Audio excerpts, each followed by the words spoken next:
It will always be a love and hate relationship. Welcome to podcast number 12 of Digital Marketing Made Simple on how to manage your digital agency. Hi, I'm Rudy Galera, a digital transformation expert with over 12 years of experience helping people and companies to thrive on digital marketing.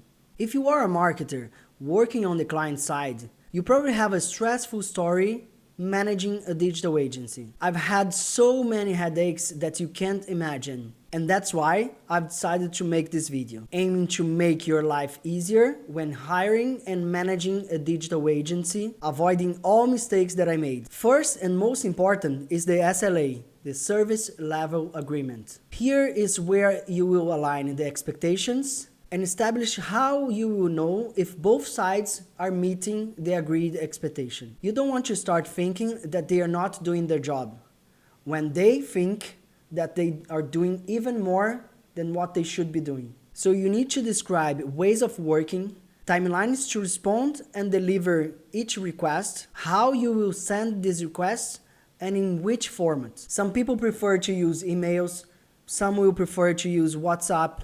Maybe for urgent things would be better to pick up the phone and call.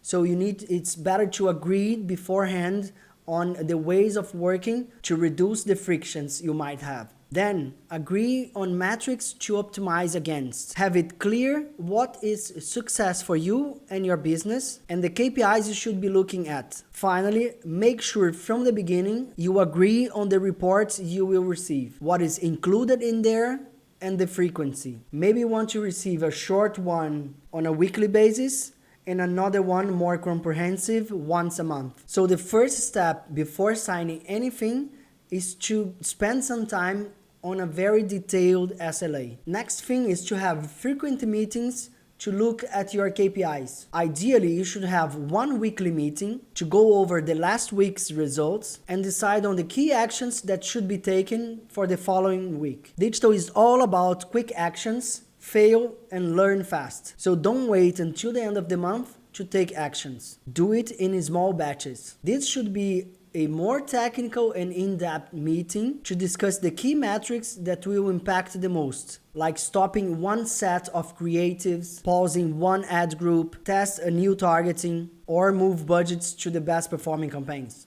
Another meeting should be held monthly to go over the key takeaways and recommendations that can be shared with the wider team. So less technical, tactical, and more top line and strategic results. Here you should see if you are going in the desired direction, moving towards your quarterly or yearly objective, and make change to adjust the route. For example, recommendations on new formats of creatives, stopping or trying new channels, and also selecting the best performing audience to guide future targeting. After locking your meetings, pay attention to your briefings. Briefing well will make your deliverables way better. One of the biggest mistakes a marketer can make with agencies, and this is the time when the agencies hate the clients, of course, in a nice way, is when we send poor briefings and expect an amazing job out of it. So spend some time to create a clear briefing with a very specific and clear outcome. Specify your target audience, and I mean really specify their behavior, content, and channels they like to consume, things they like and things they don't like, their key struggles and aspirations in life, and so on.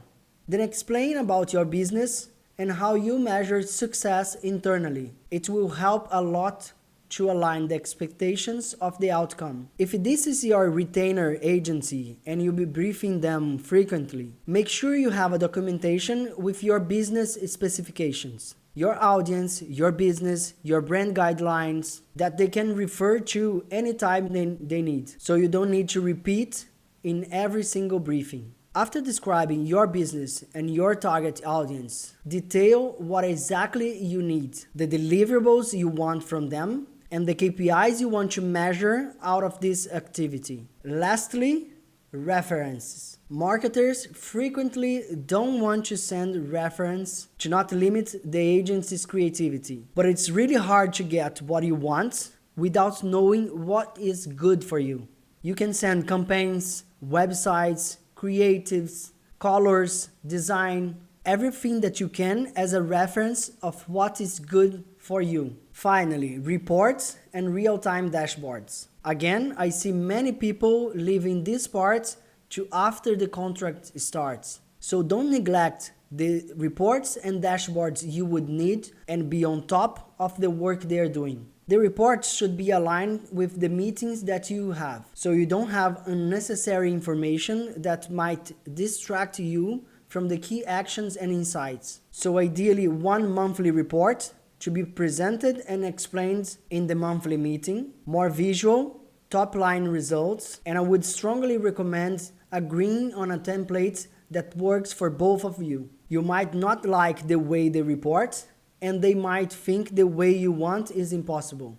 So it's better to agree beforehand. For the weekly meeting, I wouldn't recommend a weekly report, but a live dashboard instead that you can see and check every day if you want. And just note key actions in bullet points from the dashboard to discuss every week. So you are clear on the actions that should be taken, and that should keep you on track of your goals. Apart from all recommendations, but also very important, is to see if you have a connection with the agency team. The energy, the vibe, to see if it matches with your team and personality.